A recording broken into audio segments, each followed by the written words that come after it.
So hi everyone, I'm Kimberly LaPersia, the artistic director of All the Lions Studio and Incubator. Welcome to Next Step Screenplay series. Now this month we're doing something a little different. We're doing Can Meet Theater Live, which we did last year. We have it's kind of like our sister company. We have a lot of performers that kind of go back and forth between All the Line and Can Meet Theater. And it's a podcast. You can check it out online, Can Meet Theater. Yes, and we will have an intermission. Halfway through. Without further ado, let's get started on Can Meet Theater Live.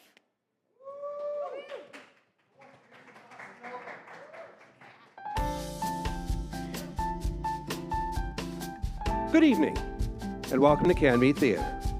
Please be advised, tonight's show is not appropriate for children under 13, women over 55, men over 65, actresses over 30, people undergoing psychotherapy, people undergoing aromatherapy, aromatherapists undergoing psychotherapy, those with a weak heart, those with a weak stomach, those with a weak grasp of the public mood, Mennonites, Ammonites, Israelites, Mighty Mites, claustrophobics, agrophobics, step aerobics, Belgians, Georgians, Norwegians, Cajuns, and the governors of Alabama, Mississippi, Texas, and of course, Florida.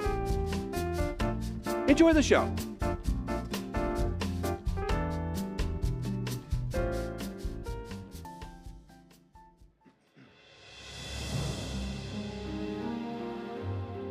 In 1899, Britain was in the grip of a panic. Hundreds of witnesses came forward to describe encounters with strange airships roaming the country. Is there any truth to these stories? And what could it have to do with the mysterious disappearance of a young noblewoman that same year?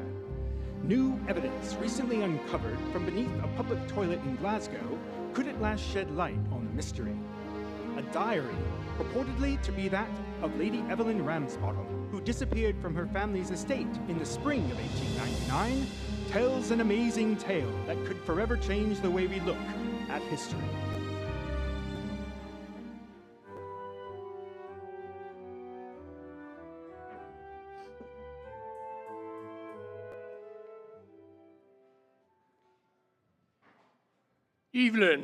Evelyn, darling, where are you? I'm right here, Father. There's no need to shout. Oh, yes. Now, go to your chamber with Mrs. Dalrymple.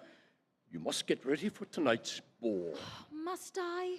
Now, all the young ladies love my large and wondrous ball. I don't. Now, daughter, tonight could be the night you meet your future husband.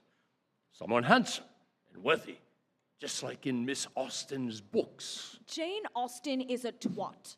Now, that is no way for a lady to speak. You may enjoy the evening air a bit longer. I know how you love the out of doors.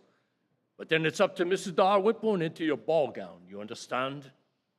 Yes, Father. Very well, then. I've got arrangements to make. I shall see you in the ballroom at 7 on the dot, young lady. Oh, dear. If only there were some escape from this suffocating world of balls and gowns and corsets and... What on earth is that? My God, what can it be? Oh no, it's getting closer! It's going to hit the cupola! Father! What the devil is going on here? What is that monstrosity? Sorry, very sorry. Rupert, report. Yes, sir. We appear to have hit a stately home, sir. Oh, bad bit of luck that. Mark this on the chart so it doesn't happen again. Yes, sir. And send a repair gang up here right away to get us off of this, what is it? It's a belfry, sir. I believe this is the Ramsbottom's Hall, and I believe that angry gentleman over there is Lord Ramsbottom. What is the meaning of this? And who are you? And what is this thing? Lord Ramsbottom is it? Yes, this is an airship. An airship?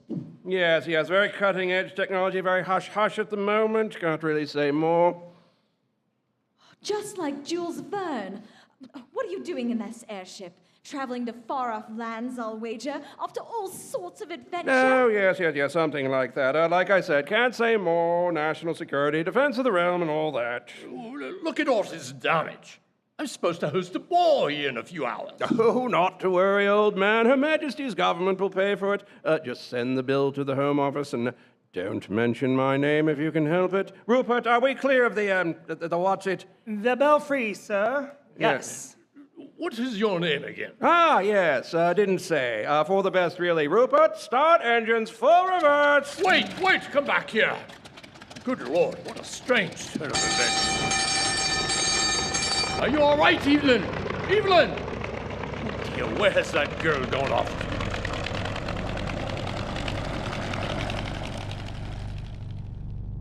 Well, all in all, very good first day out, I'd say, apart from the business with the cupola at Ramsbottom Hall.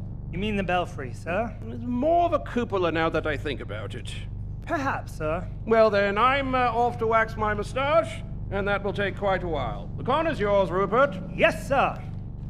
Oh, what the devil's testicles? Who are you? What are you doing here? Rupert! Oh dear, I'm very sorry, Captain. Yes, sir. I heard all the commotion. Oh, dear! No, it's Major, actually. I'm not in the bloody Navy. Are you wearing trousers? Are those my trousers? Well, yes. Let me explain, Major. I am Lady Evelyn Ramsbottom. Ramsbottom. Oh, of course. I secreted myself aboard your craft while you was being berated by my father for hitting the cupola. Ah, you see, Rupert, I was correct about the cupola. My plan was to disguise myself as a man and join your crew.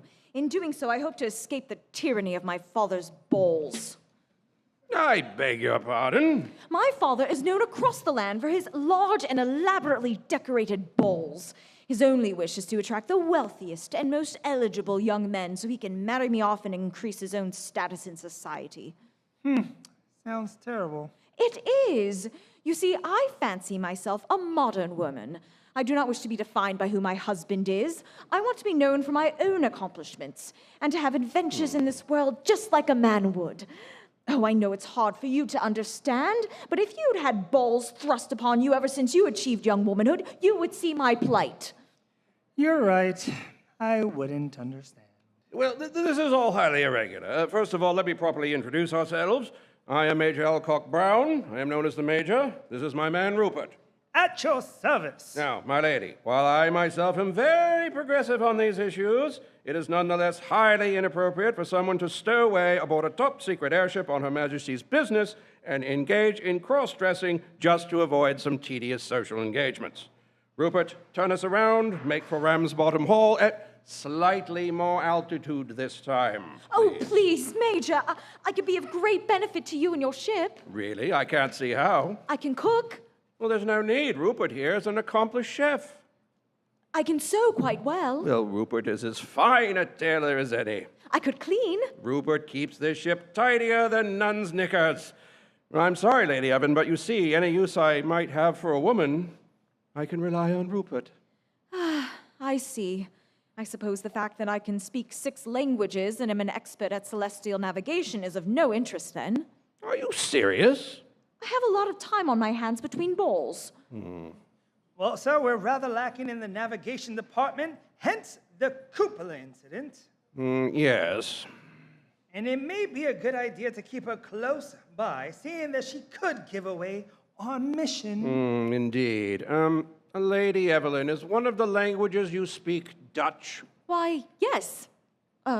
Is that important? That's strictly need to know. Anyway, we have a deal. Welcome aboard Her Majesty's airship. Impossible. Impossible? I-class, along with the implausible, the intransigent, and the inflammable, the most sophisticated and secret flying machines in the world. Which reminds me, Rupert, who's flying the ship? Oh, dear. If you'll excuse me. And so, Lady Evelyn joined the crew of the Impossible, but her insistence on wearing trousers continued to be a source of controversy. But this controversy would pale in comparison to the discovery of the true mission of the Impossible. Are Are you sure we can't get you some more appropriate clothing, Lady Evelyn? Oh, no, sir. Why, in these trousers, I feel free as a bird. And since I ceased wearing a corset, all my internal organs have fallen back into place. No, I'm quite comfortable. You're welcome. Hand-stitched in Savali Road, I'll have you know. Oh, I do appreciate them, Rupert. I'll be happy to buy you another pair if we're in Paris sometime. Paris. Well, I'm afraid that will have to wait. We have a mission to attend to. Rupert, set a course for our destination. Oh, how exciting! Where are we going, Major? Florida! Florida? Why, by all accounts, Florida is nothing but a miasmic swampland infected with insects and vicious reptiles. Why would we be going there? Ah, the question is not where we are going, my lady, but when. Whatever do you mean? Lady Evelyn, at this time I must swear you to absolute secrecy in Her Majesty's name on pain of death. Goodness, is there really cause to be so dramatic? Yes, indeed, my lady. For the impossible is, in fact, not just an airship, but a time-traveling airship. Oh, go on, really? Yes, really. Honestly, Major, I mean, an airship is one thing, but time travel? That's, well, impossible. Ah, hence our ship's moniker. No, I assure you it's all quite possible. Why, H.G. Wells himself has speculated upon it with some accuracy. Old school chum of mine, you know, used to call him Spanker Wells on account of his... Major, this is too much. I mean, what could even power such a device? Audacity, my lady. Sheer audacity. That and some strange metal they dug up in the Congo. Well, I simply shan't believe it until I see it with my own eyes. Ah, you shall see soon enough, my lady. Until then, I offer this from our most recent foray into the future. What is this, then? Well, what does it look like? It's a copy of the Times from July 16th, 1969. 70 years in the future? My God, can this be real? I assure you there's no chicanery involved. And do you see the story on the front page? A rocket. A rocket taking men to the moon. A rocket launched from Florida. Florida? Why, just as Mr. Verne predicted. Yes, indeed. It appears that Florida in the late 20th century is the hub of mankind's endeavors to explore the universe. Amazing. Is that where we're going? 1969. No, my lady, we'll be going even farther into the future. To the 21st century. Oh, really? Oh, imagine the advancements that will have been made by then. Why, Florida must be a center of science, learning, and culture unparalleled in history. That is our supposition as well. Why, it is our belief that the Florida man, as he may be known, might be the very model of intelligence and virtue in the world of tomorrow. Oh, I can't wait to see it. Right then, Rupert, engage the time drive. yes, sir. Goodness, it's loud. Oh, yes, we're working on that. Let me tell you more about old Spanker Wells. Oh. Bottom like a newborn baby, I bet he is. Yes.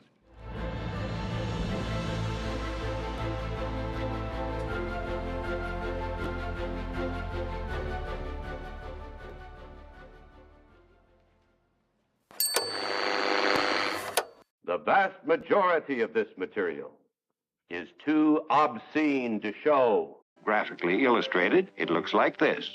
Here, Jimmy. Come over here. I want to show you something, son.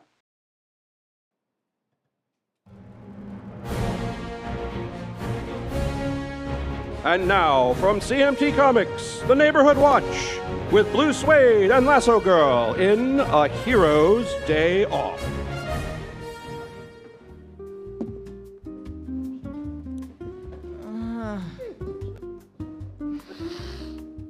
I'm so tired, I can hardly shop. Me too. I had to take on the fungus and gangrene last night. Oh, I am so sore. Yeah, the commissioner called me on that, but I'm sorry. I got my period yesterday. Oh, you I know how that is. I am so achy on the first day. I get totally tired and clumsy. I slipped trying to kick Dr. Fist a couple months ago. So embarrassing. I can't chase anything when I'm bloated. And then I start crying for no reason. I'm actually due soon. You know what? Maybe the PMS was just working for me last night. I just wanted to kill, like, everyone. Oh, that shit looks good on you. No, it doesn't. I look horrible. Oh, stop. You're beautiful. I look like a wet rag. Shut up. Hey, someone stop that man! Oh, jeez. If anyone calls us out, I'm gonna kill them. That's no girl. Lose weight. Oh, I just want a freaking day off. Call security. It's just a shoplifter. It's not like the Chupigator or something. So they think we can be everywhere. No. Well, I'm hungry. Let's just go get something to eat. Ooh, I could go for some chocolate. Ooh, truffles. My purse! Hey, my purse! Superman! Help! They're like mewling babies. Wait, why don't they want us to help anymore? You know what? Come on, let's get out of here. I want some pancakes. They didn't even buy anything. I'm a failure. Oh, stop whining. Don't be mean to me. I'm sorry. I'm just in a mood. Let's go. I need to hit the bathroom anyway. Ugh. My back hurts. My feet hurt. This place is ticking me off. I'm so tired I can hardly shop.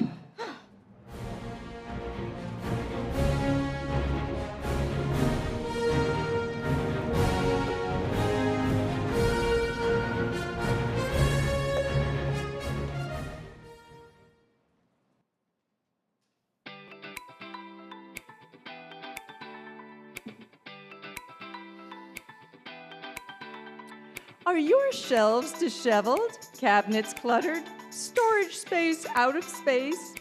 You need shelf help with Sherry Phelps. Hello, busy people. After a frightening experience last time at the very large pantry in my friend's beautiful but rather secluded house, I started thinking about smaller scale organizational projects. This one's especially for you ladies, organizing that portable abyss of personal effects. I'm talking about your purse. Today, I'm helping my dear Aunt Beryl, who's suffering from a shoulder injury, but also suffering from a very disorganized shoulder bag. Let's see what's inside. We have a wallet, very necessary. We'll put that in the keep pile. Lipstick, lip balm, hand lotion, the 3 L's. A comb, pens, a small notepad, keys, and a pack of tissues. All practical, but small items that would be so much easier to find with the use of a simple multi-pocket handbag organizer. You can find those everywhere in a wide variety of colors and patterns. What else? A pair of sunglasses. Now these should definitely be in a case to protect them from damage. Pain reliever, a nail file. Oh, and some prescription medication. I hope she doesn't need that today. Oh, here's some more medications. Oh, that's certainly a lot of pills. A pill case could help limit how much space is needed in your bag. With so many beautiful cases out there, from sleek modern to antique, you don't have to settle for those clunky plastic ones you see at the pharmacy counter. Well, here's more pills. And another wallet? Well, whose could that be? Oh, that's strange. All of these IDs have Beryl's picture, but completely different names and addresses. This one says Maria Lopez. Oh, Aunt Beryl, you don't look like a Maria Lopez. Oh, and this, I believe this is, yes, a Smith & Wesson M&P Shield EZ.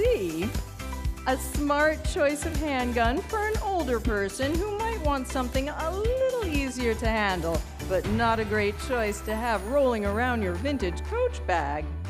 If you do choose to carry a piece, a holster will keep it handy while not putting so much weight on your shoulder. Maybe that's why she's having surgery. Silly Aunt Beryl. Remember to clean out your bag frequently, to check for unnecessary items, important papers you might have forgotten about, or unwrapped sticky candy.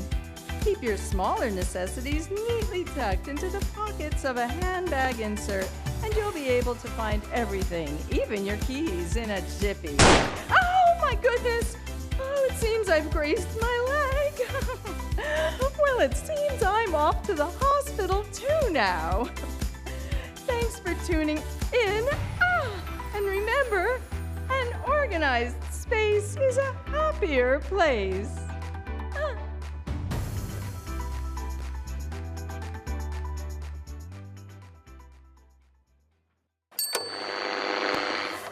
Imagine yourself enjoying this meat. Sounds revolting.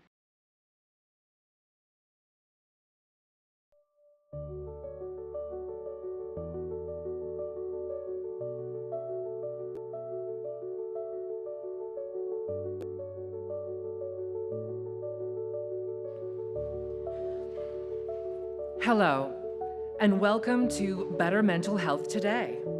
I'm your host, Dr. Betty, Better Every Day Johnson. Today, we'll be looking at a controversial phenomenon that's sweeping the nation. As real estate prices have risen dramatically in the past few years, many people feel that the American dream of owning a home in a good neighborhood is getting farther and farther out of reach. And this has led some homeowners to engage in what many are calling extreme behavior. We're talking today with Jan from Florida. I always wanted to live in the town of Everwood Heights.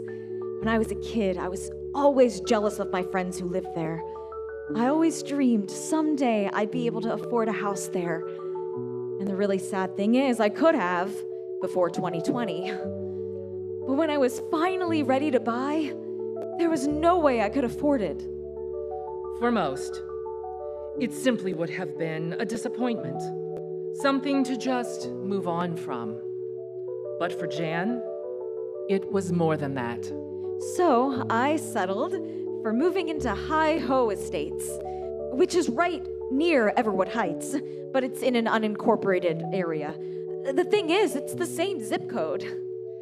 And that's when you started having these feelings? I just didn't feel like I belonged in Hi-Ho Estates. I knew deep in my heart that I belonged in Everwood Heights. So what did you do then? I just started telling everyone I lived in Everwood Heights. It seems innocent enough. A slight geographical distinction, a little white lie. Just expressing the aspirations of a typical middle-class homeowner. But soon, it turned into something more. I went to get a library card at the Everwood Heights Library, but they said I wasn't a resident. I told them to look at the zip code, but they said that it didn't matter. I couldn't believe it. I'm afraid I made quite a scene and had to be removed by the police. I'm sure they'll never let me in now. At this point, it was clear. Jan was suffering from what is now known as neighborhood dysphoria. Here's Jan's longtime friend, Melissa. Jan and I have been friends for years, but after she moved to Hi-Ho Estates, she changed. She was irritable and short with people, and she insisted on saying that she lived in Everwood Heights. She'd even go on about the town council elections there, even when we pointed out that she couldn't vote in them. And after a while, it really strained our friendship. And a lot of people stopped hanging around with her altogether. Looking back, though, I had no idea what she'd been struggling with. That's when I had to make the decision to come out as trans neighborhood.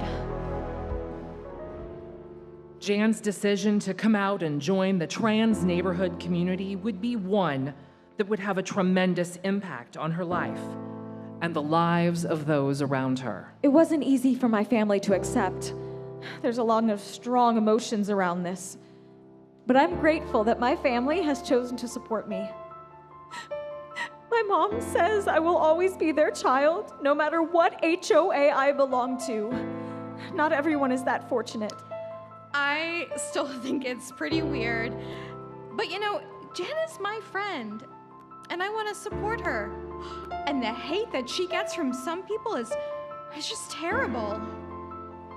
The trans neighborhood phenomenon is controversial, and many people refuse to accept their legitimacy. Here's Everwood Heights Town Councilman Fred Derflinger. You know, the people I represent worked hard to afford the homes that they have, or they inherited them from their parents. Anyway, the point is, you can't just say you live here when you don't. Just because you have your mail sent to the same place to get sorted as us does not mean you get to say that you're a resident. Now, I know it's not popular to say, but these people are freaks. They need psychiatric help, not our library cards. The scientific community is split on the subject of neighborhood dysphoria and the trans neighborhood phenomenon. For now, people like Jan will face an uphill battle in being accepted. I just want people to know I'm not their enemy. I don't want to ruin your town or lower your property values. I just want to be who I truly am, a proud trans neighborhood resident of Everwood Heights. If you or someone you love is suffering from the symptoms of neighborhood dysphoria, please contact a licensed mental health professional or a licensed real estate broker. This has been Better Mental Health Today with Dr. Betty Johnson, getting better every day. We'll see you next week.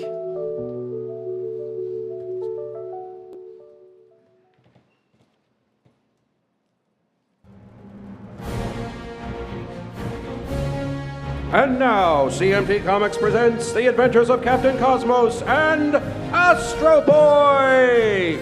Astro Man? Oh, sorry, Astro Man.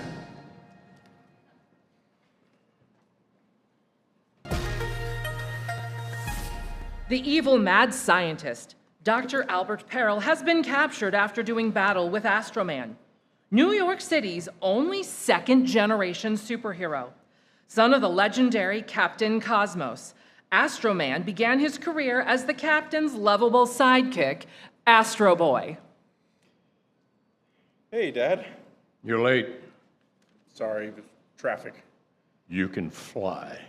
Not when I'm off duty. I'm trying to keep a low profile, Dad. I already ordered for you. What? How did you know what I wanted? Turkey Reuben with a side of potato salad. My cosmic super sense was tingling. Is that for real? Yes, but since you order that every time you come here, I didn't think I'd need it. I think you just made it up. I never had a tingling cosmic super sense. You could have, if you applied yourself more. So, did you see what I did? What did you do? I stopped Dr. Albert Perel from destroying the psychiatry department of NYU.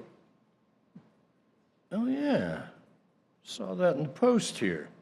What's his deal? I mean, why would anyone do that? Dad, can you please lower the newspaper while I'm talking to you? Happy now? Yes.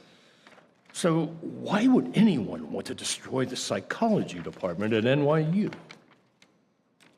Well, Dr. Perel had a grudge against the university after they fired him for conducting unauthorized experiments on his students.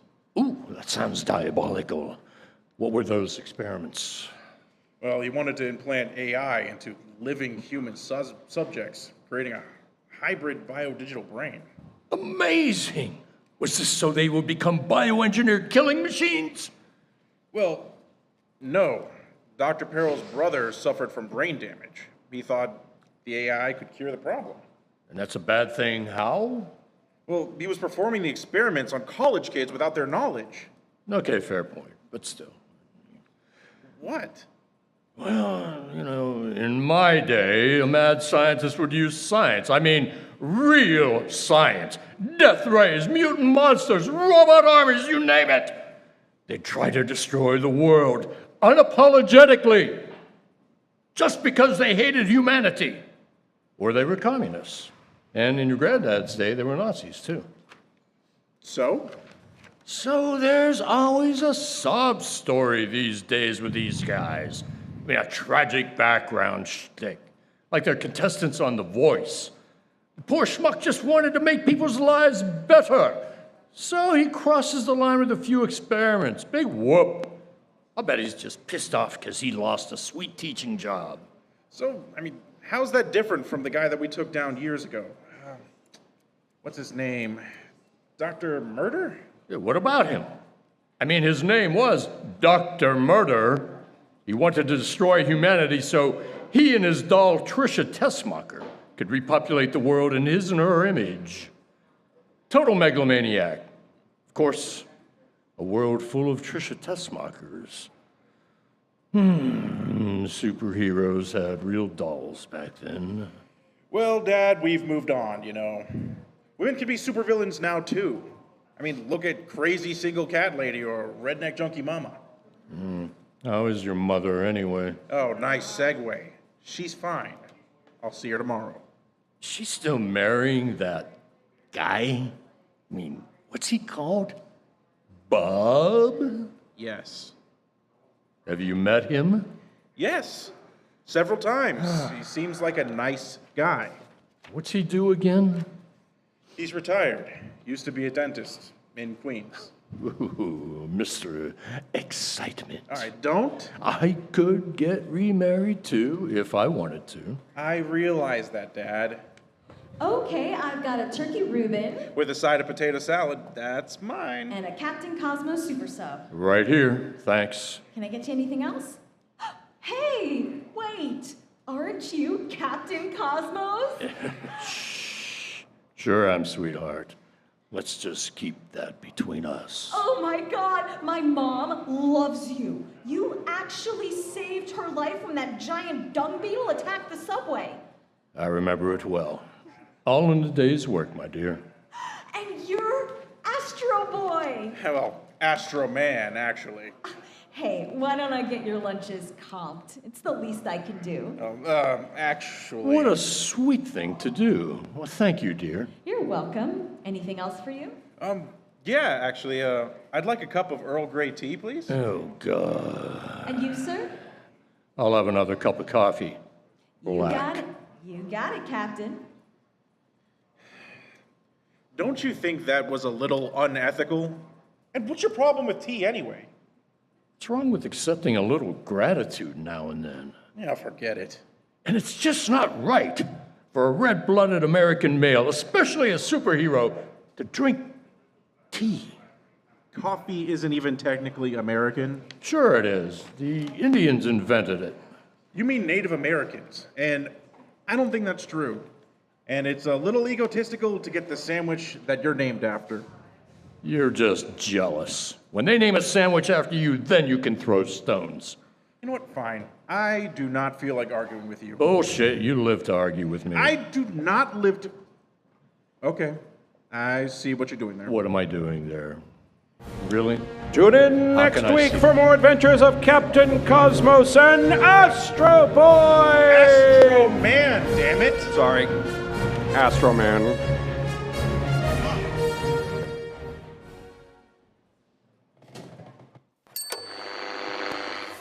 Abnormal sex, crime, and violence. Consumers will love that.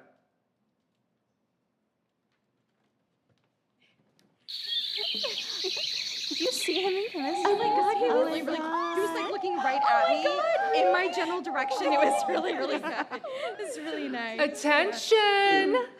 I'd like your attention, please. This is going to be a very special weekend, and I'm so excited to talk to you about something very important, ladies. You may remember... Why do you call us ladies? My mom is a lady, but she's old, and I'm not even 13 yet, and I still don't even have my period. You're such a child. I've had my period for 3 years now. Well, duh. Of course you have. You've had, huge boobs since you were 11. Now, girls, let's settle down. We're getting off track. I thought we were ladies. Yes, ladies, please quiet down and have a seat. We are on this special weekend to discuss purity. What the heck is that? It's talking about keeping yourself clean So that when you meet I'm already clean. My mom made me take a shower before in case we didn't have water up here. That's not the kind of clean I'm talking about.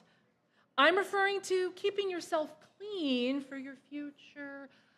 Oh, don't worry, Pastor Laura. I brought plenty of supplies since I'm on my period. If any of you need something, I have extra. I have pads, tampons, flushable wipes, you name it. Girls, ladies, that's not what we're here to discuss. If you would just give me I think I know what this is about. My mom, she gave me this ring with a pearl in it. She said that if I was unclean or did it, that the pearl would fall out. I think it means kissing with your tongue. Ew. That's not what that means. Oh, did my mom tell you? No, she didn't tell me. Forget the ring. Okay. Look what I have here. See these beautiful lemons? Oh, are we gonna make lemonade? I love lemonade. No, we are not going to make lemonade. See how beautiful and ripe these lemons are? Imagine if I cut them open and squeezed out all the juice rather than saving them for when I really wanted to make lemonade. If the lemons are ripe and we don't use them, won't they just spoil? Then the lemons won't be good for anything and we've wasted the lemons. But Pastor Laura said we aren't making lemonade. What are we gonna do with the lemon juice if we're not gonna make lemonade? Oh, my mom says that lemon juice is good for your zits. Alyssa, you should try that since you're on your period. Shut up, Katie. Okay, stop. Forget the lemons. Instead, look at this beautiful rose I brought with me. Ooh. Now, imagine that this rose had all of its petals just plucked right off. It wouldn't be beautiful anymore now, would it? Why would you pick off all the petals? That doesn't make any sense.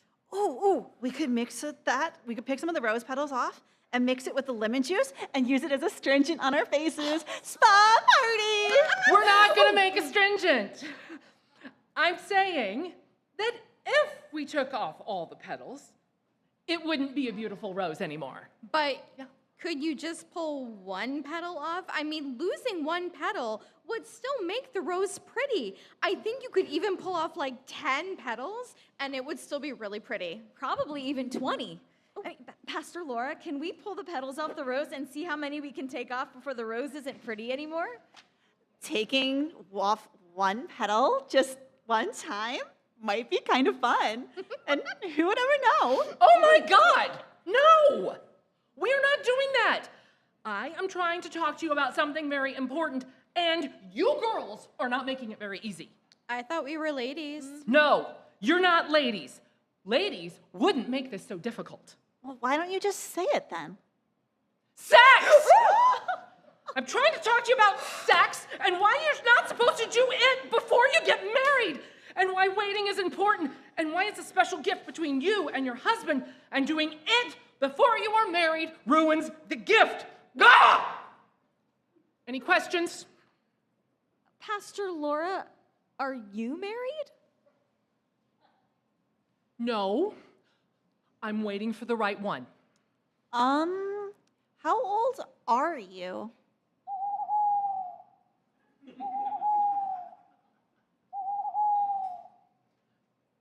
"43. Who wants to watch A Walk to Remember?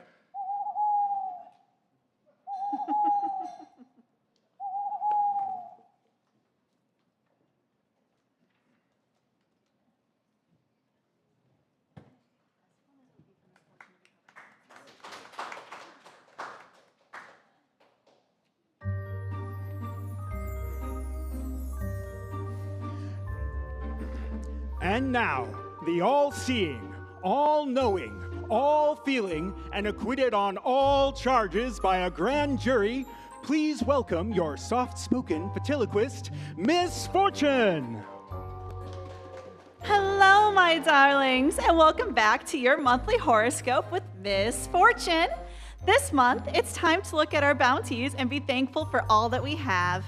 Not sure what you should be thankful for? Well, let me help you with that. To start us off, everyone's least favorite sign, Aries. Just kidding. Aries, this month you're destined to climb that corporate ladder, straight to HR's office. Some people just can't take your sense of humor, or your temper, or your insufferable pen clicking for 8 hours straight in that tiny cubicle you call your office. That's why, this month, be thankful for your wonderful personality, since no one else seems to be. Taurus, Taurus, Taurus. This month, put your bullheadedness to work and hit the gym. Sure, it will suck and you'll feel so out of place because the last time you worked out was over a decade ago, but you're committed to this. And there was a month free trial at the local gym next to the Shake Shack you visit every few days. Serendipity at its finest. And be thankful there was no fine print at the gym you didn't bother to read about in your membership, right? Gemini, some days it might seem like you're hot then you're cold, you're yes then you're no. Wait, that's just a Katy Perry song. But she has the spirit. Sometimes it's hard to know what you're looking for in life. This month, focus on what makes you happiest. Whether that's the love of your life or a BOGO on a case of natty ice, that's entirely up to you. You should be thankful for your job this month because without it, you just have to be alone at home with your thoughts all of the time instead of just most of the time. What's that sound? Oh, it sounds like the scurrying of a Cancer on the move. This month, it seems like it would be a fantastic time for you to take up a new hobby to use up that excess energy from those caffeinated lemonades you've been enjoying.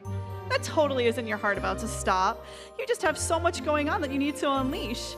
Take up softball, or interpretive dance, or maybe even indie podcasting.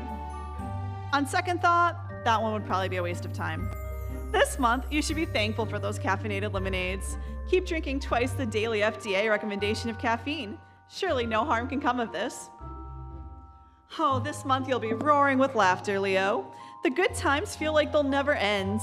Ride this high as long as you can, because you never know when things are going to go sour. You're finally back on your feet after all of your struggles, so take this time to really enjoy it. During this month, you should be thankful for all of the good things in your life, making this month extra special. Like your good friend who's always by your side. Wait a second, I didn't write that part. The utter perfectionist in you needs a break, Virgo. It's time you give yourself an easy out. The year is winding down and you don't need to stress too hard. Consider taking a vacation over your holiday. Go somewhere new and exciting and don't do any research beforehand. Why not visit San Francisco, New Orleans, or even Orlando? It'll be like you're a modern-day Lewis and Clark. Just be careful where you step. This month, you should be thankful for the opportunities that have let you get this far. Whether that be your own grit or daddy's nepotistic friends is none of my business. As the year starts to end, don't give in to the winter blues, my dear Libras. I know you haven't seen the sun in weeks and the skies are getting darker, but you need to find your own sunlight. Have you considered a tanning bed? With how pale you are, maybe you could use some of the vitamin D. And radiation. I'm sorry, I just mean you need some radiating good vibes. This month, you should be thankful for the changing seasons. Sure, your doctor might say you have sad, but how can you feel up if you never feel down? Happy birthday to our November Scorpios. What shady things are you getting up to this month? Be mindful, there are many eyes on you, so be on your best behavior. You'd hate to get banned from your favorite stores for some indiscretions. This month, you should be grateful for yourself. You're so incredible and everyone should appreciate you, especially those mall security guards. Like an arrow loosed from a top bow, Sagittarius, you are flying high this month. Happy birthday to all the November Sagittari. Great things are in store for you. Keep your eyes peeled for the great things in life coming to you. It could even be the start of a new beginning, like with your friend Daryl, who has always been there for you through everything. Daryl, what have I said about updating my fortunes behind my back? No, we've been through this. I'm not interested. That's not. We will address this later. This month, you should be thankful for those who are always with you, like good old reliable Daryl. God damn it. Capricorn, this time of year can make you feel down, knowing you've got a lot to do before the end of the year to get it all managed. Well, your practicality will get you there, don't worry. As long as nothing throws off your groove, you'll get everything done right on time. This month, be thankful for what gives you inner peace, or how you could find it. Even if that peace comes from reporting your coworker to HR for clicking their pen incessantly every minute for 8 hours of the day. Aquarius, it seems like things in your life are stuck in a rut, and you only have yourself to blame. Stop trying to get involved in other people's business and just let things happen. When you dig into other people's issues, you just end up making the same mistakes. This month, you should be thankful for whatever pets you might have, furry, scaly, or slimy. They'll never judge you. At least, they'll never judge you out loud. And neither will Daryl. And now Pisces, it's time to take a breath and relax. You've been all over the place for who knows how long, and it's about time you take that nervous energy and separate it out into something better. Like working on any of your hundreds of work-in-progress crafts you just had to have and then never finished. This month, you should be thankful for all of those unfinished projects taking up space around your apartment. You totally don't look like a hoarder. And that, my dears, is it for this month. I hope you all have things in your life to be grateful for. And remember, the dark side of the moon is only dark depending on the angle that you look at it from, especially under the stars with Daryl. I swear to God, Daryl, this is why I hit you with my car a few months back.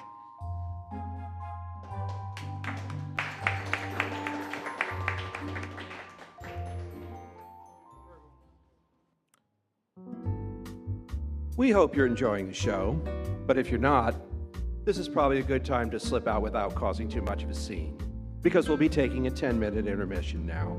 Enjoy the fine refreshments here at Bynx, and please be good to your servers. Thank you.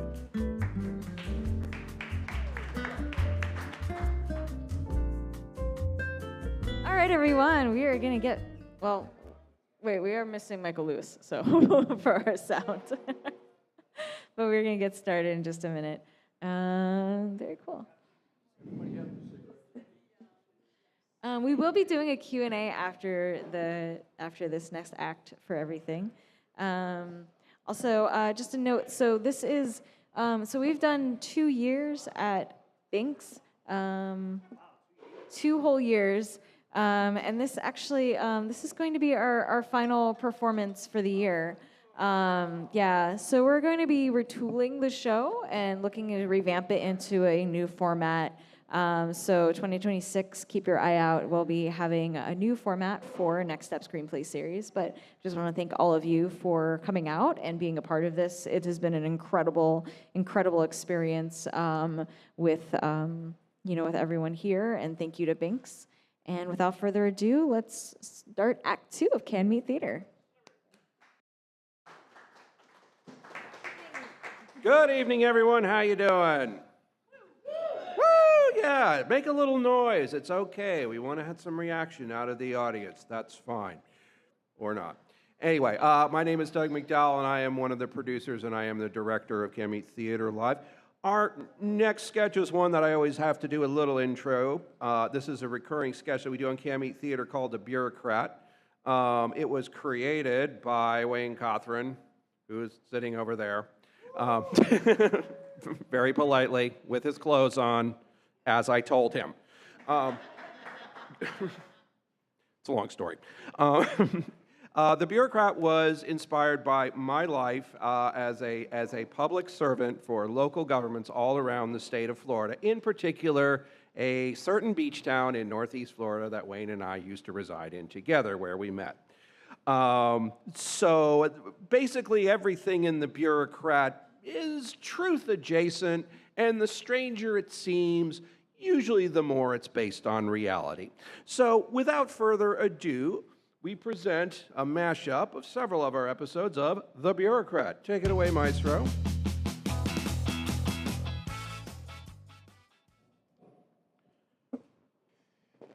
Yeah, those bums. You know, all the promises they made me when I bought my lot that they failed to deliver. Well, they said our neighbors would be screened to ensure they're of the highest quality. Well, meanwhile, there's 24 kids running through the property, yelling and screaming at the top of their lungs. I suspect They were looking for those Korean card monsters with their phones. Is that still a thing? Hell if I know. My grandchildren are in college. All I know is I can't hear Newsmax over their racket. Makes me want to bring back the workhouses for children. Yes. Well, Mr. Oh, Schultz, and the food at the clubhouse sucks. And it gives my wife gas. Sir, I don't think there's anything my office can do about your wife's gas. Oh, so now you know what they're planning to do? Well, according to the plans they filed, they're building pickleball courts. I know. God damn it, anything but that. Well, what's wrong with pickleball courts? I mean, won't that raise the property values? I mean, pickleball is all the rage now, you know? I read on Facebook that people break into high-end neighborhoods under the cover of darkness to use pickleball courts. And I'm not even going to tell you what the teenagers do. Wow, you learn something new every day. So, what can the city do? Nothing? You're kidding. No, they're well within their rights to build pickleball courts. Damn it! I'm going to have the talk with the mayor about this, I swear. Another satisfied customer. Wow, what was that guy's problem? His wife has gas.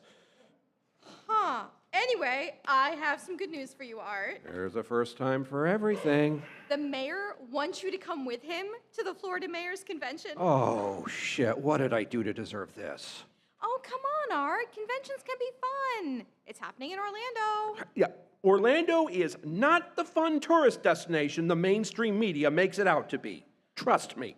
I went to all of those theme parks when I was a kid, and I had a good time. Of course you did, Dana. You would have a good time in the fourth ring of hell.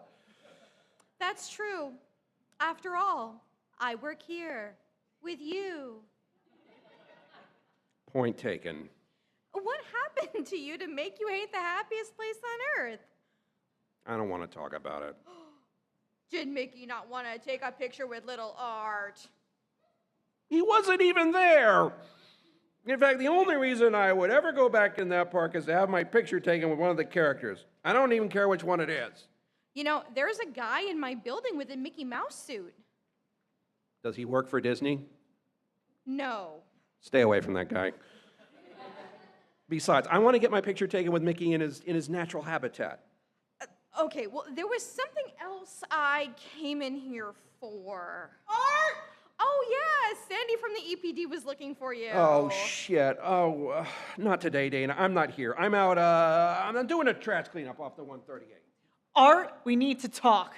Art isn't here today, Sandy. He's out doing trash cleanup. Oh, like hell he is. Where is he this time? Hiding under the desk? Again? No, I'm just here. I just dropped my pen. That's all. Anyway, to what do I owe the pleasure of having to deal with you on what was once a pleasant morning, Miss Scholes? Wait, your full name is Sandy Scholes? Yeah.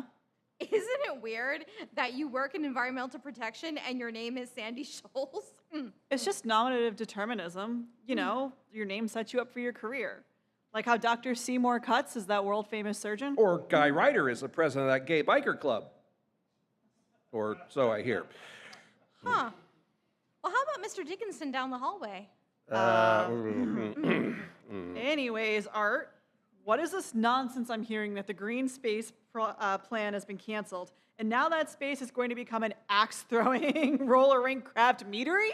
Well, the economic development team thinks it's a better idea for the constituents, Sandy. It'll bring in income and drive tourism uptown. It'll bring in polluting cars and lawsuits. It's really not that big of a deal. No one really cared about the green space plan anyways. The petition had 50 signatures. You do know we have over 30,000 residents, right? Unbelievable. You always manage to find ways to blow up any good that we try to do. Oh, yep, yeah. I have a personal vendetta against the environmental department. You caught me. If the shoe fits, first, you allow the dump batteries into the ocean for Electric Eels event. The what? Oh, that was me. It sounded really good for the eels. Well, that tracks. Then you agreed to cut down all of the trees downtown because people couldn't handle a little bit of pollen on their cars. The mayor has chronic hay fever, Sandy. now you're stopping us from putting in a much-needed green space to allow for the wildlife in the area to get some breathing room. I'll send my condolences to the pigeons and the squirrels. You are the most environmentally unfriendly person I've ever had to work with. Oh, settle down, hippie. Fascist! Oh, easy there, tree hugger. You pencil-pushing stuffed suit! Whoa, okay, now that is too far. Listen, I know you're upset about the tree thing. What if we plant 2 crepe myrtles downtown, away from City Hall, so the mayor doesn't go on a sneezing fit? Only 2? I need at least 10 trees, and no crepe myrtles. I'm talking maples, elms, maybe even an oak. All right, I can do 4 trees of your choice and 2 shrubs trimmed into decorative shapes. Final offer. Deal. By the way, Art, you still coming to trivia tonight down at Schooners? You know I never miss it. I didn't know you did bar trivia. Can't a man have a private life? Hey, how you doing there, all right? Oh, God, I guess not. I'm doing okay, Mr. Mayor. What can I do for you today? Well, first I'm here to file for the permit for our yearly Civil War reenactment. Sir, I thought we agreed that was inappropriate because of the... Did you say something, Art? Nothing, sir. Well, I'm having trouble finding Confederate flags for the reenactment. And I can't even find them damn things on Amazon. Well, that's surprising. I mean, you can find cattle prods on Amazon. Yeah. Lucky for us, our participants own their own Confederate uniforms.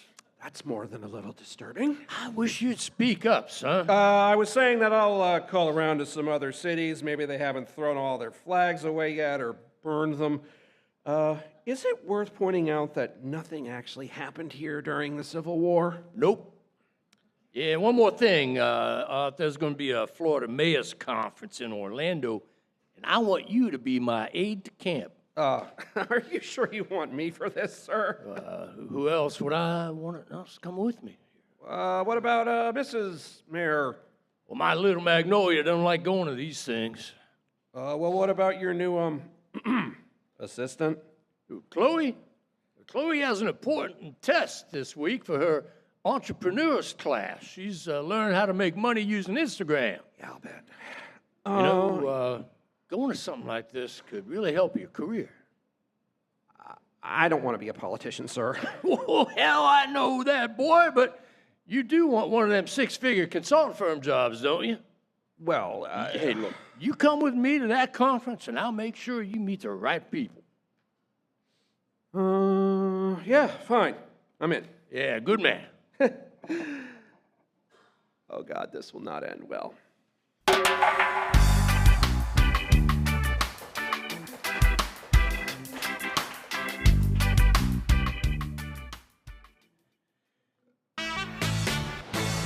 You're listening to 94.1 KRZY, the only station crazy enough to mix Mongolian metal throat singing, alternative 90s rock, and psychiatric help.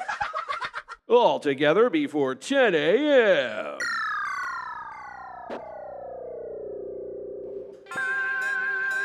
Good morning to all of my listeners. It is that time of day again where I come to answer your cryptopsychiatry concerns.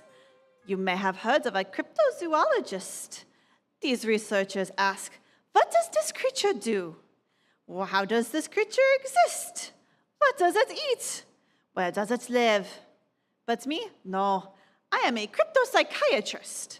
I ask, what does this creature want? How does this creature cope with the crippling nightmare that is existence? Why does it hide from the general public, hanging only in the sides of our vision or in blurry pictures? I ask how they are, and they tell me. Hello, everyone. I am Dr. Kook. Yes, I am the world's only cryptopsychiatrist. I am here to help cryptids work through their heart feelings and show we all feel the same deep down, whether we be humid or cryptid. First caller, we have one of the most famous cryptids, a regular on our show. We have Nessie, or as many of you know her, the Loch Ness Monster. Oh, hello, doctor. I just wanted to ask you today if you have any advice on what I'm supposed to do to stay relevant in society nowadays. You see all these crazy things on TikTok, And no one knows or cares about the classics anymore. Oh, Loch Ness Monster, that's been and done. That's just an old blurry photograph or someone's arm in the water. How can I be hip? How can I be fresh? How do I make the connection, Doctor? Oh, Nessie. You see, it is not easy nowadays to stay relevant, so you must stay on top of the trends. I suggest you learn to dance. It will get their attention when you post it online, but make sure you stay out of focus. You need to entice them to come back and keep watching for the possibility of seeing your face. Be a tease. It will keep them interested for at least 10 seconds. Next caller. Is your front porch light on? Well, you better leave it on, because Daddy's coming! You see here? That's for the Mothman. The Mothman is very attracted to light, like a regular moth. But he is also the size of a man.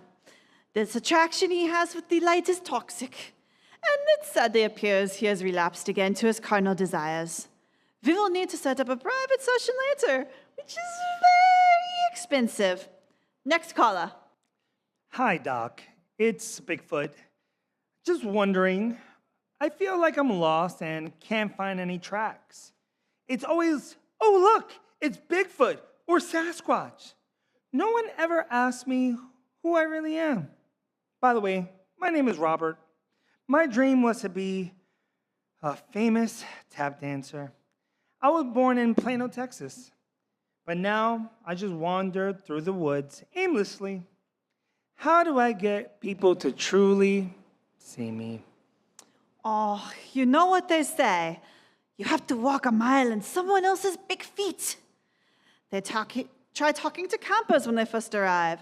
Seeing you in the eye-squintingly bright sun, they will believe it's as real as opposed to you running around at night. I know that you are nocturnal, but it's time to turn that nocturnal into a morning person. And don't give up on your dreams. You just need to find big enough tap shoes. Next caller. Hi, Dr. Ku. So you're a crypto psychiatrist, right? Yeah. Okay, so I maybe sort of spent all of my family savings on cryptocurrency. Dogecoin was up, okay? And now I don't know what to do. I mean, my wife is pregnant and our mortgage is due and I have nothing but this coin thing.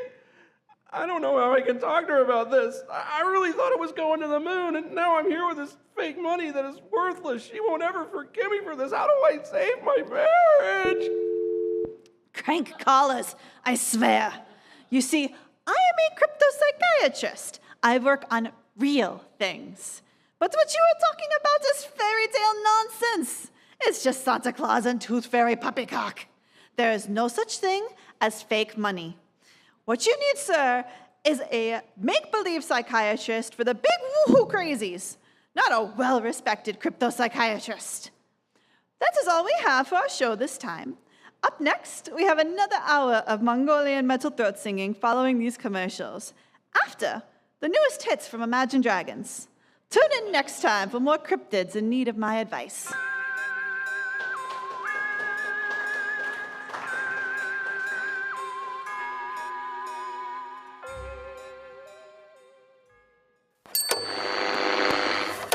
Girls wearing plastic gloves do some manual alignment.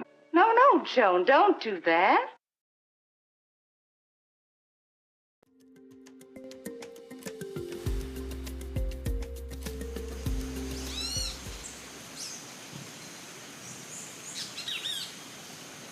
Hello and welcome. I am here deep in the heart of the rainforest, where I'm about to meet one of the last tribes of true hunter-gatherers in the world today. They are a shy and introverted group who rarely interact with outsiders. To us, they may seem primitive, but they are our link to a time when humans lived a very different life. Simple, noble, and deeply connected to the natural world.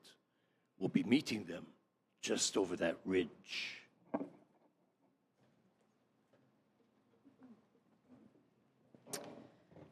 What are we doing here? We're meeting another anthropologist. I don't feel like peopling today. I just want to gather some berries and chill. Chief said we have to. He said it's a part of building our brand, whatever that means. They better not stare at my boobs. I hate it when they stare at my boobs. Don't they have boobs where they come from? They do, but they put them in one of those things that look like slingshots. Oh, ouch, poor girls. Mm. Oh, hey, I stretched my lobes last night. What do you think? Oh, so cute. That is such a good look for you. You know what would go good with that? Macaw feathers, red ones. Yeah.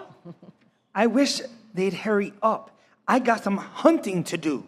You go hunting too much. We never see you. You need to have more of a hunting-gathering balance. Well, somebody has to add diversity to the diet around here. Speaking of which, what's for dinner? Tubers, starchy tubers.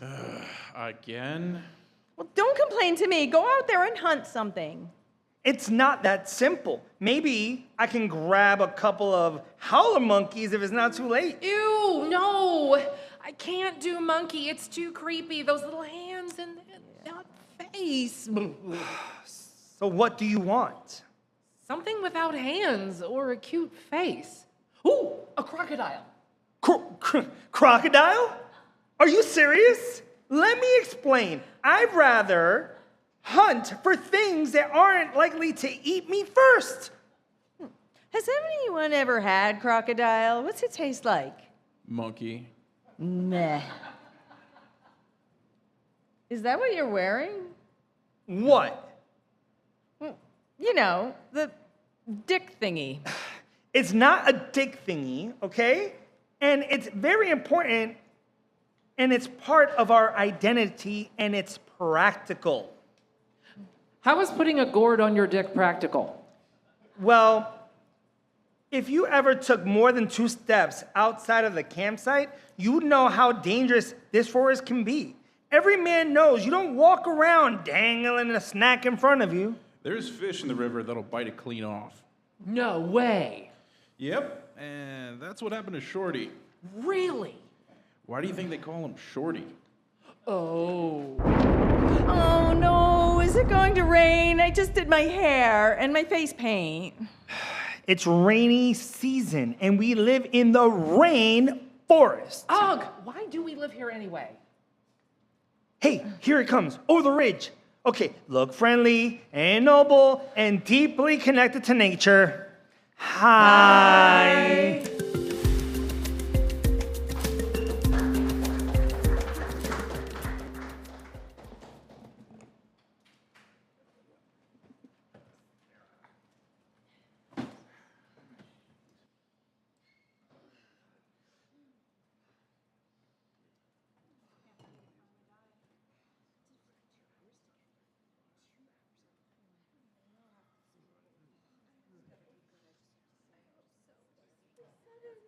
Can I have your attention, please? We will now begin the reading of the will. Well, if you're reading this, that means I've kicked the bucket. You probably are very surprised. Well, so am I. You know, after that third quadruple bypass, I was starting to think I'd outlive all of you. As you know, I've made quite a name for myself through the years with many shell companies and LLCs. Now, there's been a copious amount of slumlording and tax evasion, giving all of you the best life possible and opportunities that abound. Now, they say a camel could pass through an eye of a needle easier than a rich man can get into heaven. But I don't think Jesus knew about the Amex Black Card. But maybe it's true, and now I'm in hell. Well, I've always enjoyed the hotter weather anyway. But enough about my eternal rest. I've gathered you all here today to clear the air and make sure we're all on the same page. To my dear wife, Annabelle, you've always been the most precious and extravagant person in my life. Now, I wish I could have told you that recently, but you've been living with your sister for the last 5 years because you couldn't stand the sight of me due to my many, well, shall we say, indiscretions. But I know you still love the sight of our shared bank account and all those deposits. So I leave you the remaining pittance of $750,000. Don't spend it all in one place. You know, burning money would make it last longer than in your hands. Now, I also know how much you love taking a ride in my Mercedes. So I leave you that beast of a car, so spacious and reliable. Maybe you could drive it straight into the Lackawanna River with your shrew of a sister in the passenger seat.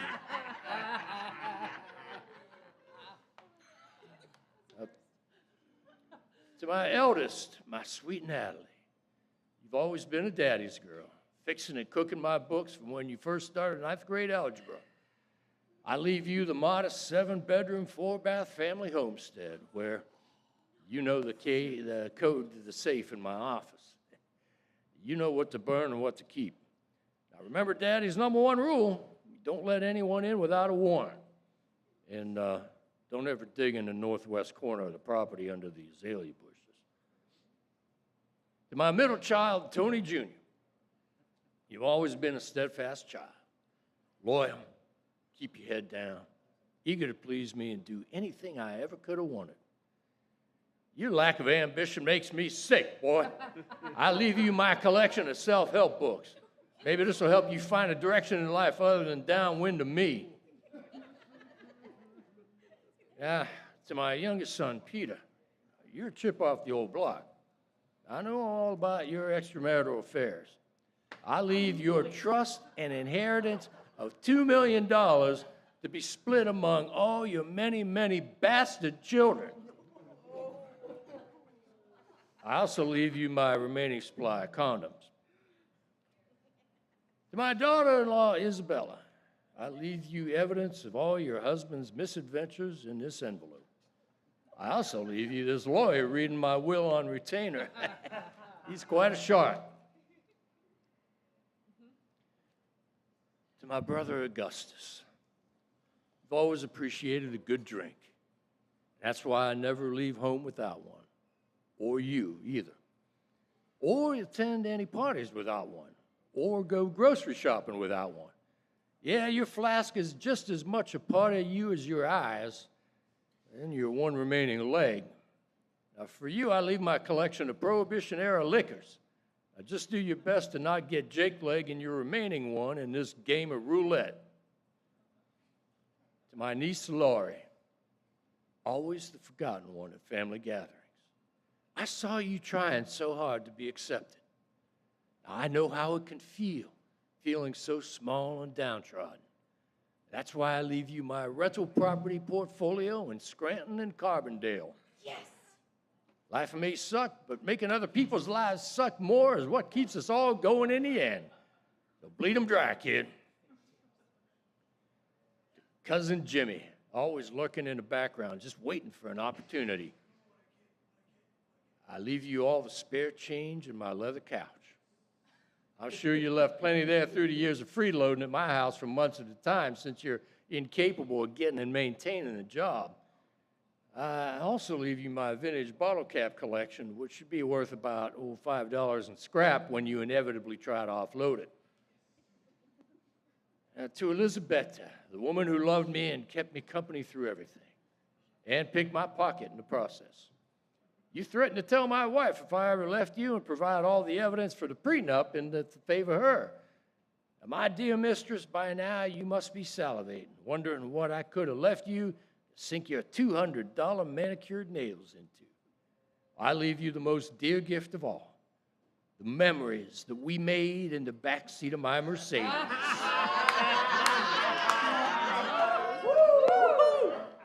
You may have the fuzzy steering wheel cover to remember me by.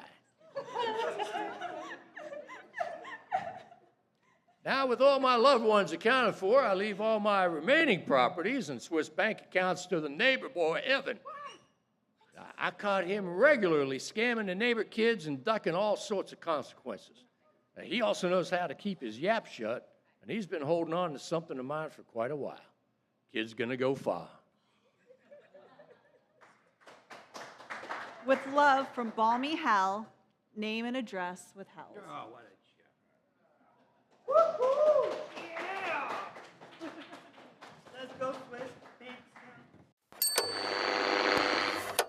fantastic, it's unbelievable, and it's terrible, but it's true.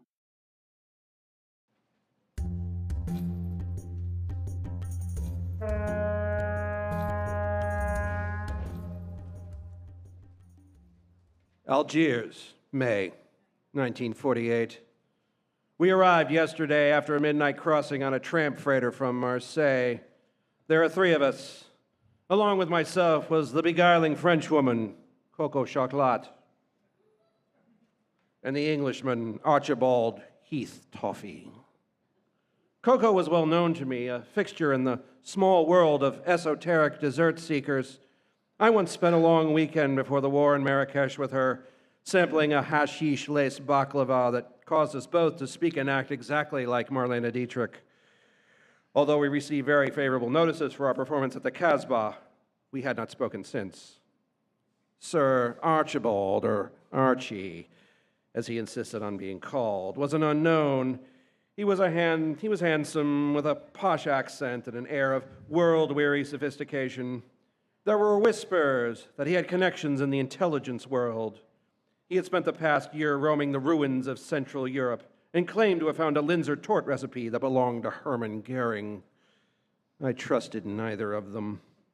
Our search had led us to Marseille. It was there we met a one-eyed sailor in a truly vile waterfront bar. Mon ami, there is a cafe in Algiers that serves a creme brulee that will destroy a man's soul. Tell us everything you know. I have money.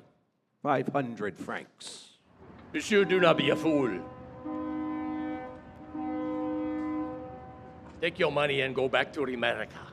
Stick to your apple pie and your soft-serve vanilla cone. You will find only misery in Algiers. 500 francs. Take it or leave it. Le Chat Famère, in the old quarter, south of the market. Le Chat what?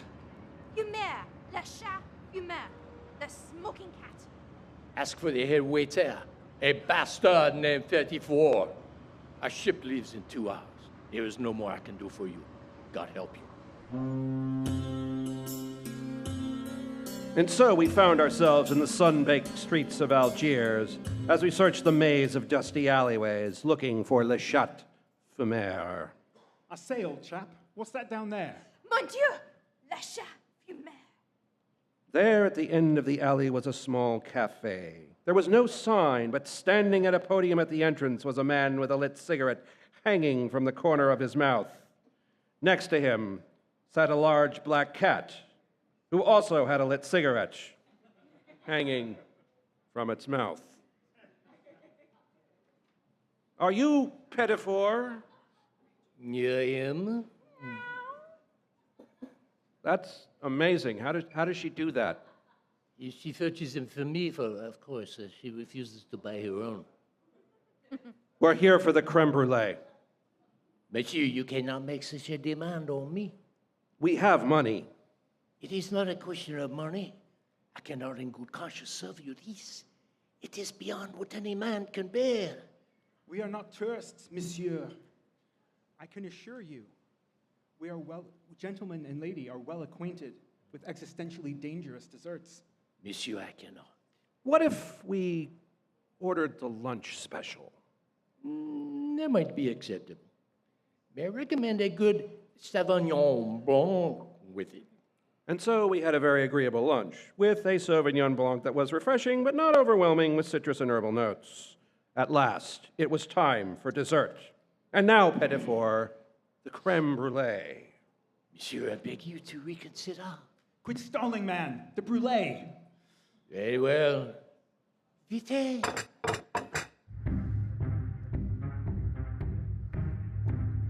Gentlemen, before you is a dessert like no other.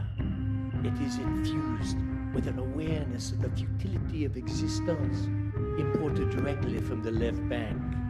It is the bleakest dessert ever devised, filled with an unfathomable emptiness and impossible cruelty, and hints of vanilla.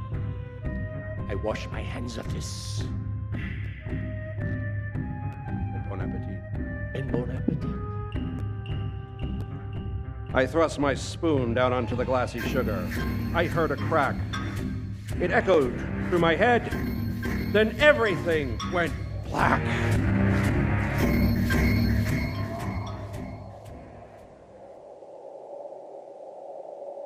What happened next, I truly cannot say. I was found deep in the desert by Bedouins 3 months later, still clutching a spoon. Of my companions, nothing was heard of them ever again. I spent 6 weeks recovering at a sanitarium outside the city. A letter arrived for me the day I was discharged. It was the bill, with gratuity added. Pettifor truly was a bastard.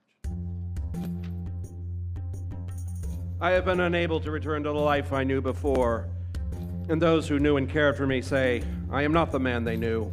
They say that I am mad. And so I must go where the mad go, to where they say it will be of little consequence. I, dear reader, am moving to Florida.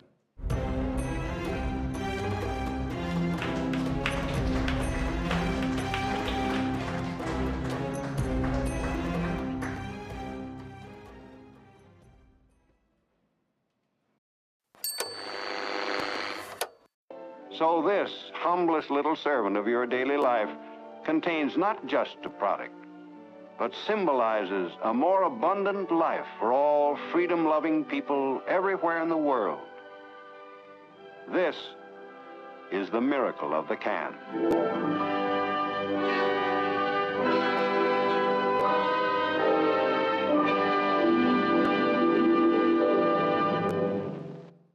Thank you, ladies and gentlemen. That is our show for this evening. Let me introduce the cast to you very quickly. Mr. Stede Bonnet, Mr. Ryan Burke, Miss Kimberly DePersia, Miss Rachel Tillman, Mr. Jeffrey S. Herman, Miss Tony Deckers, Jennifer Callison, Andrea Howells, and the great Doc Anthony Bravo.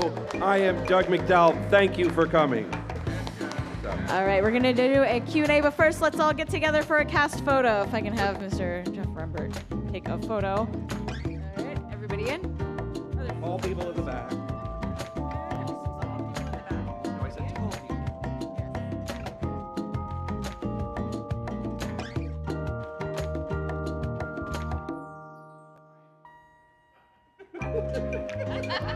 It's a comedy show. Come on. Thank you. Awesome.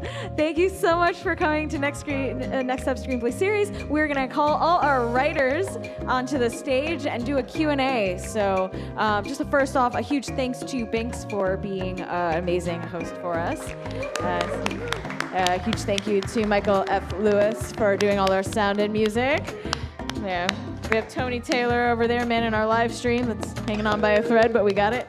And Jeff Rembert here, who is our curator. So he reads through all the scripts and chooses the items for this season. So so right now we have our writers. We also have Wayne Cothran here as well. So we have. Yep. All right. So what we're gonna do is we're gonna introduce each writer. They're gonna say which sketches they've written, and yeah. So. Hi, I'm Jennifer Callison. I did Superheroes Day Off and Shelf Help with Sherry Phelps. Tony Deckers, Purity Weekend. Okay. I am Doug McDowell. I'm one of the producers at Cammy Theater. I wrote The Major, Neighborhood Dysphoria, The Dessert, and Last of the Hunter-Gatherers, and I am a co-writer of The Bureaucrat along with Wayne Cothran and Andrea Howells, and a co-writer of The Misadventures of Astro Man with Wayne Cothran. So.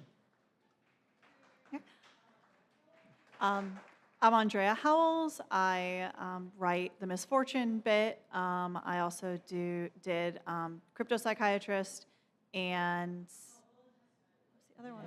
Oh, Will and Testament. Will and Testament. So I'll, nice. Oh, and wait. Yes. Well, you.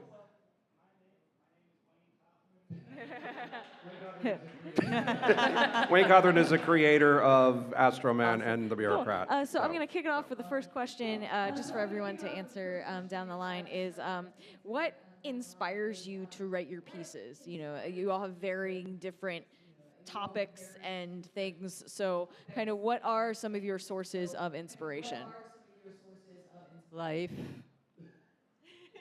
Somebody once told me, a sketch writing teacher said, pet peeve is one thing that you should focus on, and I think that factors in things like that. Church and youth group, and I'm inspired to write on things that I find incredibly silly. Well, I wrote a lot of comedy sketches. There's two things you can do. You can put ordinary people in extraordinary situations, but comedy sometimes works better, especially in some of the sketches that we've done, when you put, when you put very, very ordinary people in very ordinary situations, or you put very extraordinary people in very ordinary situations. And that's kind of what we've done with a lot of the sketches here, I think.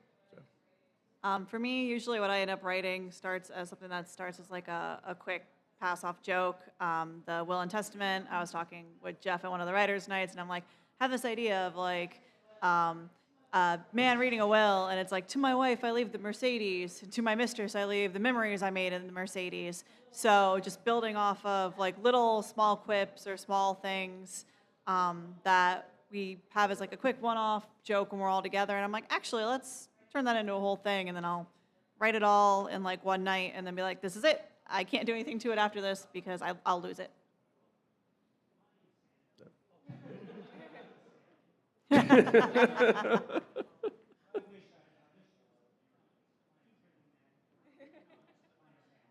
Well, on that, if anyone has any questions they'd like to ask a particular writer about a particular piece or just about the writing process, feel free to raise your hands and we'll call on you. So.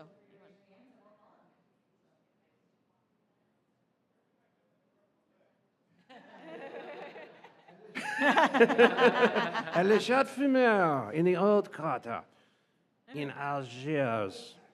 Oui. That was actually inspired by a typo in an Amazon entry for the classic novel The Sheltering Sky. And I found this like 3 years ago.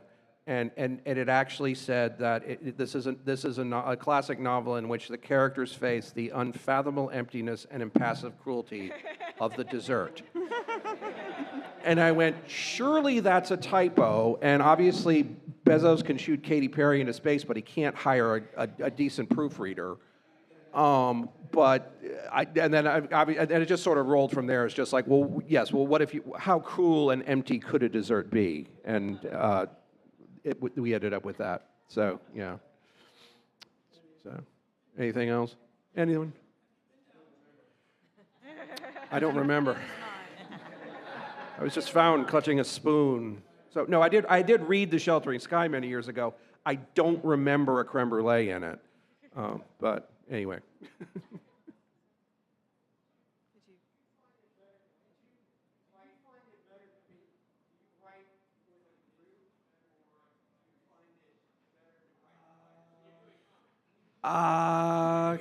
We do both.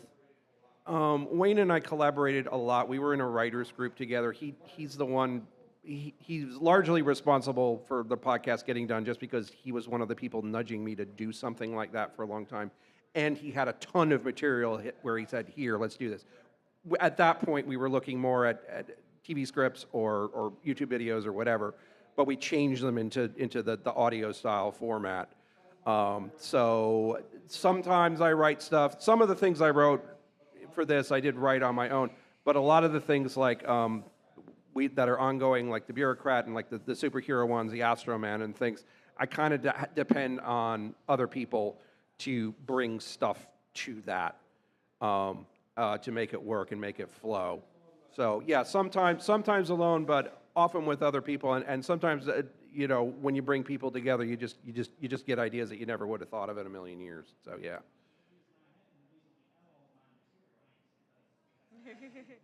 Got a question.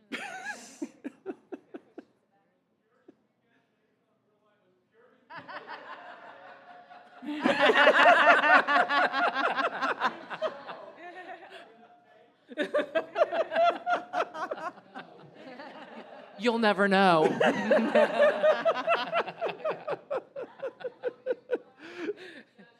It was, yes, based on a version of that. Like, some of it was drawn. Well, we know it was based on a virgin, but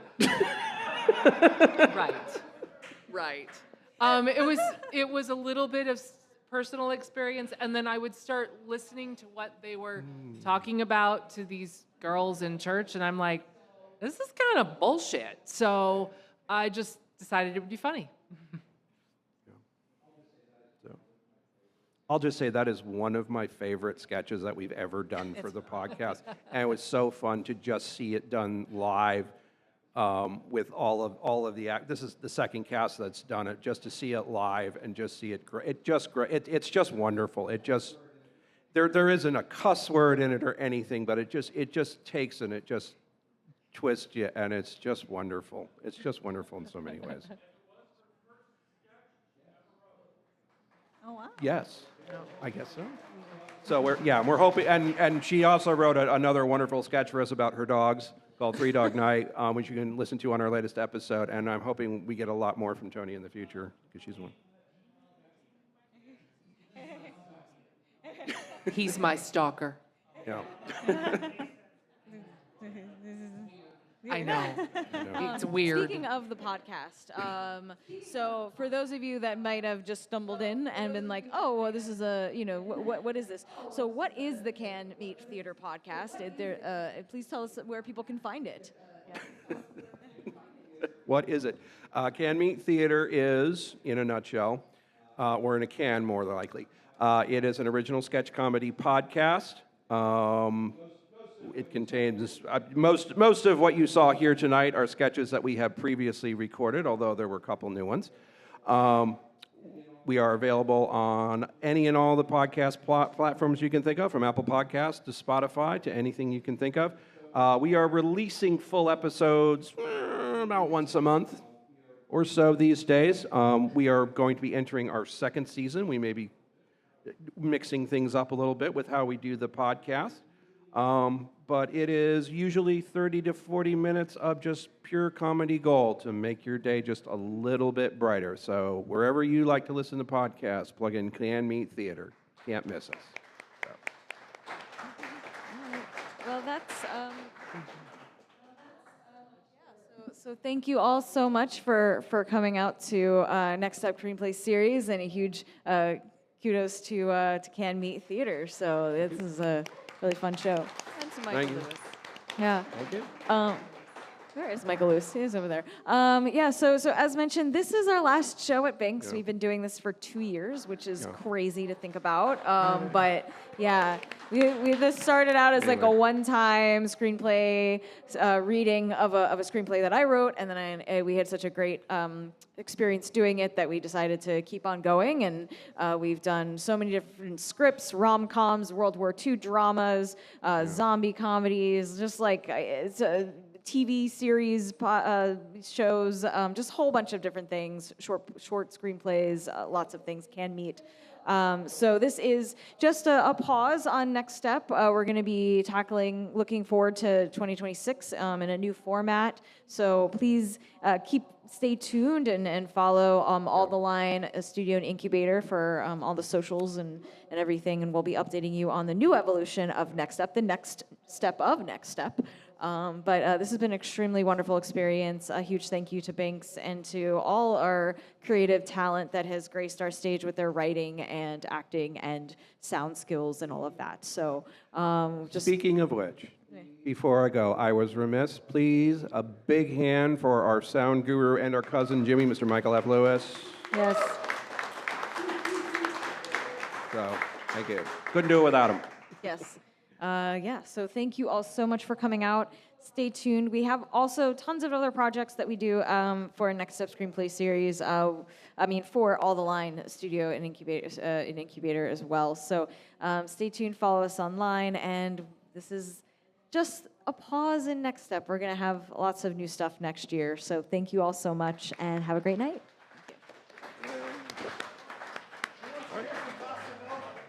And the Bossa Nova! Royalty-free Bossa Nova! Yes.